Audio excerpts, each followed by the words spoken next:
fans of Oasis, Boyzone and Manchester United. I'm a Catholic boy from Northern Ireland. I would say I'm an Irish girl. I am British. British. I identify myself as Asian. I identify myself as boy. I'd identify myself as a proud Irish girl and an Oasis fan. Oi! Yo! Let's go. Now, Northern Ireland really is a mixed bag of people who identify themselves in various ways. By their religion, Protestant or Catholic, by their nationality, Irish or British, or by their politics, Unionist or Nationalist. Now, many people think these labels don't matter very much at all. The important thing is to live together in peace. But for some people, it's all very important, and it divides society up into those who believe a certain set of things and those who don't.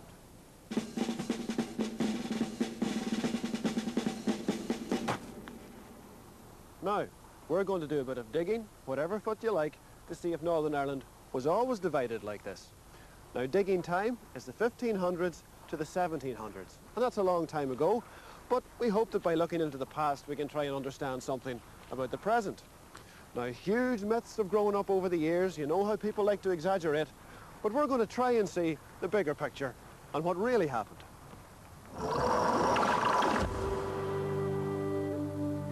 What was Ireland like in the 1500s?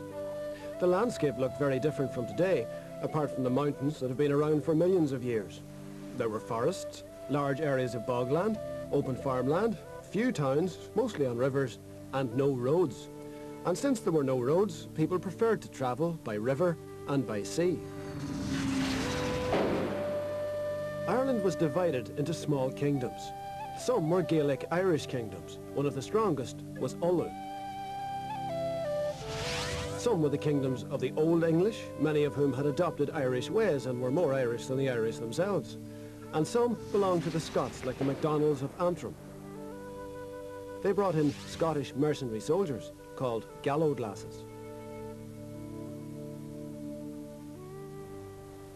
They all shared the same language, Gaelic, and the same religion, Catholic. There was one small area of Ireland round Dublin, which was controlled by the English crown. There they spoke English and lived under English law. This area was called the Pale. Inside the Pale, it was civilized, but beyond the Pale, they thought it was wild and unruly, primitive and barbarian.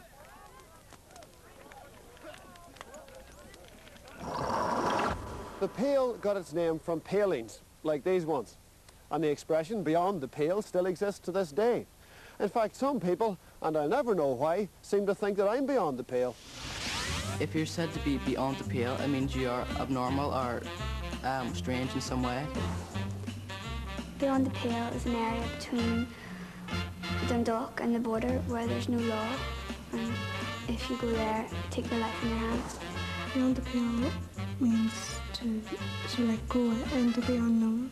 The Pale was an area around the city of Dublin in the south of Ireland. Beyond that was thought as wild Ireland. The Pale was Dublin, and beyond it was useless, and it was the Irish native land. But was Gaelic society really wild and barbarous? You see, the people who were describing it as wild and barbarous were all working for the English government, and they neglected to mention certain things like poetry and craftsmanship. He wore a coat of crimson velvet with aglets of gold, over a great cloak of bright crimson satin girded with black velvet, and a bonnet with a feather set full of aglets of gold.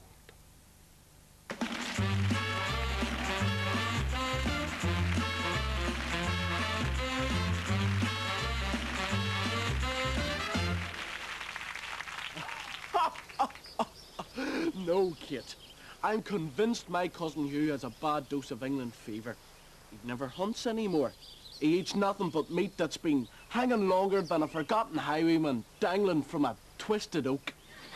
Turns his nose up at champ. Never drinks milk nor ale. I'm telling you, the man has less brains than land. Well, it's not that bad. He might be a wee bit odd, but it's just pre-election nerves. Well, I'm telling you, if yous all vote for him instead of me as chieftain, you'll get a Maguire who's madder than Granny Maguire's maddest billy goat. Oh, you mean the goat that thinks it's a helicopter? What's a helicopter? But anyway, I forgot. You can do no wrong in your eyes. You'd still go all egg-eyed if he showed up smelling of women's perfume and quoting poetry like a soft-brained idiot. Poetry is very fashionable, actually. All the people, so many people, they all go hand in hand, park life. Caller. Kate, I've been looking all over for you. You, we were just talking about you. What nature of injury could cause you to wear such a neck brace? Could it be that you were a victim of a broadsword attack, perhaps? It's the latest fashion, something you know nothing about. It's, rough. It's all the rage, you know. Worse than I thought. You're a victim of fashion. You smell like a meadow full of wildflowers. That'll be a meadow full of buttercups and daisies. It's the latest unisex fragranced oils from the Far East. You can't go hunting smelling like that. You're fighting off all the prey. That depends on what you're trying to catch. Oh, by the way, I knew there was some reason I had to speak to you. The votes have just been counted, and I'm the new chief. But he was looking madder than a mad belly goat. In the 1500s, that's the 16th century to you and me, English rulers began to take a greater interest in Ireland and wanted to take control of it. They feared that Ireland might become a threat to their power. And one of the main reasons for this? Religion. In Europe, people were protesting against the corruption in the Catholic Church. When demands for reform weren't met, churches independent of Rome were set up by Martin Luther, John Calvin and others. The movement was called the Reformation, and the people involved were called Protestants because they were protesting. It's disgraceful. Any old Tom, Dick or Harry can become a priest. Most of them are uneducated, and they don't know how to conduct a church service properly. They don't care about teaching us about Jesus. Some Catholics still believe in magic and witchcraft. Can you believe that? I can never understand the services, because they're always in Latin. So, what's the point in going? I mean, why can't it be in the language of the people?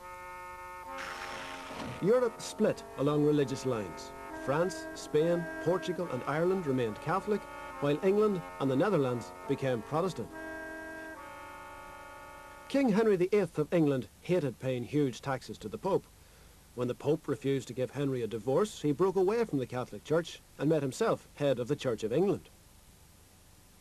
In 1541, Henry declared himself King of Ireland and forced Gaelic chiefs to surrender their lands. Their lands were granted back to them if they swore loyalty to him. The policy was known as surrender and re-grant. After King Henry died, his daughter Elizabeth I continued to try to take control of Ireland. She feared it could be used as a springboard for invasion by France or Spain. Elizabeth I, born September the 7th, 1533, star sign Virgo. She was tall, thin, had hazel eyes, reddish hair, and awfully bad breath. She spoke Greek and Latin well. She was intelligent, witty, but had a terrible temper. She painted her face white. Well, it was very fashionable at the time. Then she'd paint veins on top. She spent lots of money on clothes, and she had nearly 2,000 dresses in her wardrobe. She was the gal who did say no. She never married, although she was asked many times. Her boyfriend was the Earl of Essex. Her favourite food was potatoes.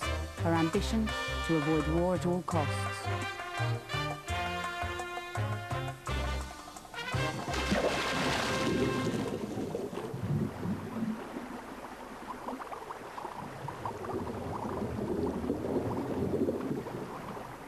In 1968, a diver found the wreck of a Spanish ship called the Girona. It was a galleass, part of the Spanish Armada of 1588. But what, you might ask, was the Spanish Armada doing on the coast of Ireland?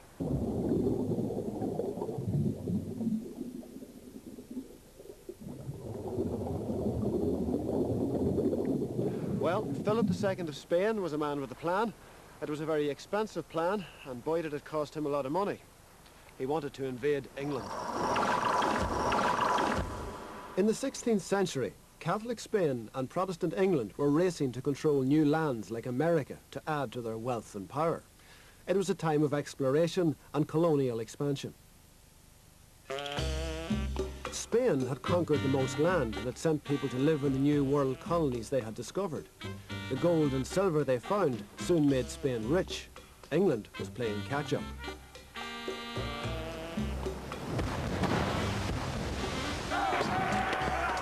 When English pirates started attacking and looting Spanish treasure ships, Philip of Spain was furious. Queen Elizabeth of England denied all knowledge of the attacks, but meanwhile she was having her new dresses made in Spanish cloth of gold, stolen from the Spanish ships.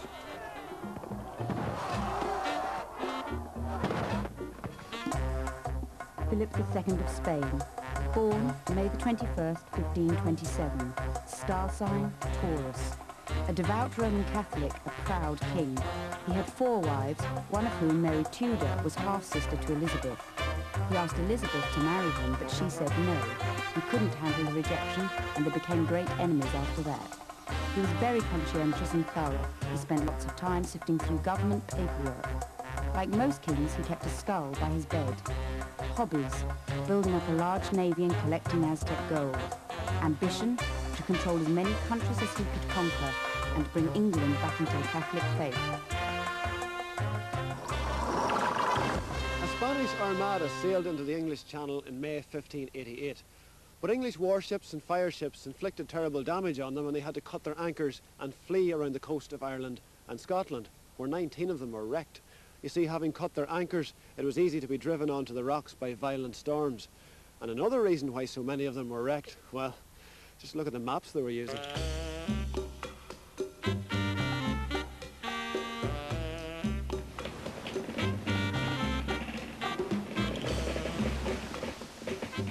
A few survived and made it to shore. Captain Francisco de Juela, captain in the Spanish Armada. I was now able to show myself in the town, which was of thatched houses. And there were some very pretty girls with whom I struck up a relationship. The savages are well affected to us Spaniards because they realize that we are attacking the heretics who are their great enemies. If it was not for those natives that kept us as if belonging to themselves, not one of our people would have escaped. We owe them a good turn for that, though they were the first to rob and strip us when we were cast ashore.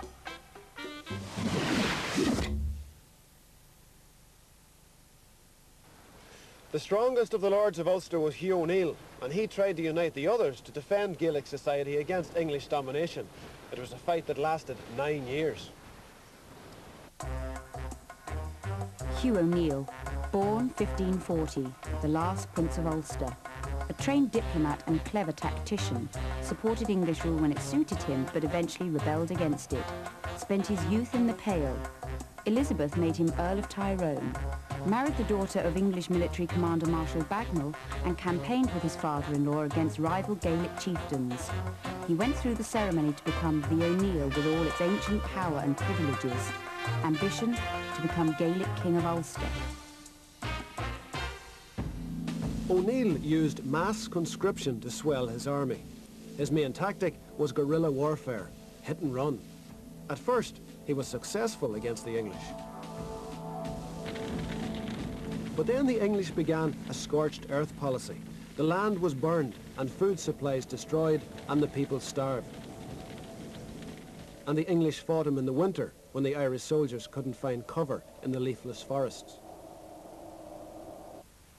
O'Neill asked Spain for help. But instead of arriving in Ulster, the Spanish landed in Kinsale, County Cork. O'Neill's army had to march all the way through Ireland to help them, and they were defeated. Now, some battles change everything, like the Battle of Hastings or the Battle of Britain. Well, you can add Kinsale to that list, because in European terms, it shifted the balance of power to England, and then Spain wanted peace. It also marked the end of the old Gaelic society and completed Elizabeth I's conquest of Ireland. In 1603, O'Neill surrendered and signed the Treaty of Mellifont. But O'Neill was given a pardon and allowed to keep his lands in return for obeying English law.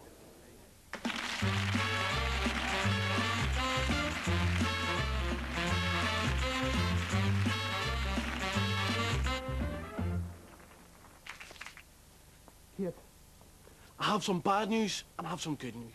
Hugh has been killed in battle, but I'm here. Kate, Hugh has been brutally murdered in battle. Will you marry me?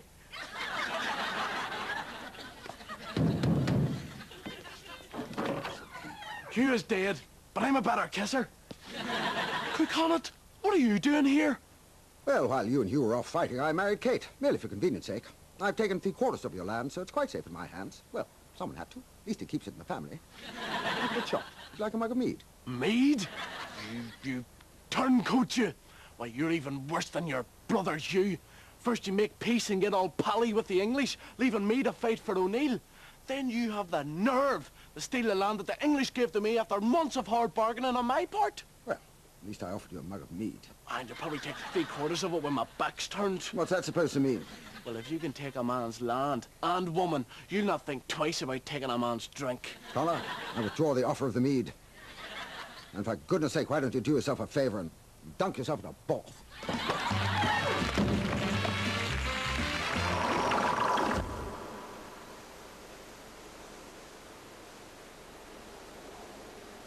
This is Rathmullen on Lough Swilly in County Donegal.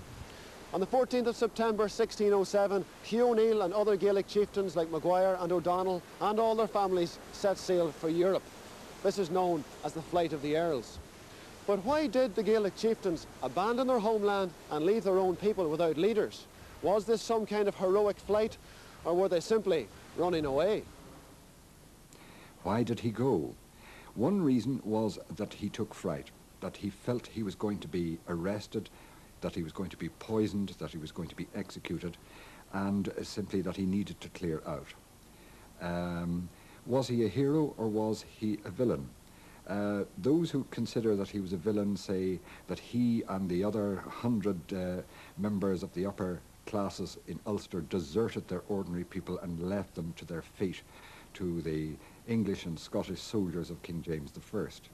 But others would argue that Hugh O'Neill was leaving in order to come back with the assistance of the King of Spain and the Pope and other Catholic rulers in Europe. He travelled all night with his women and children. The Countess, his wife, being exceedingly weary, slipped down from her horse and, weeping, said she could go no further. Whereupon the Earl drew his sword and swore a great oath that he'd kill her in the place if she would not pass on with him and put on a more cheerful countenance. What were the people to do without their leaders? As always happens in history, it's the ordinary people who are left behind. The people who had fought for the Earls and worked for the Earls. 500,000 acres were confiscated from the native Irish.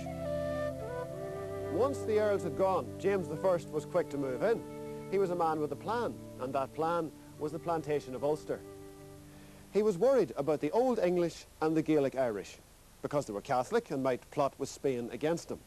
It didn't matter that the Old English had already declared their loyalty to the Crown. It didn't matter to him because he wanted to make sure that in future there would be no question of loyalty when it came to Irish leaders. And so he planted the Protestants. And from there on, there were very big changes in Ulster.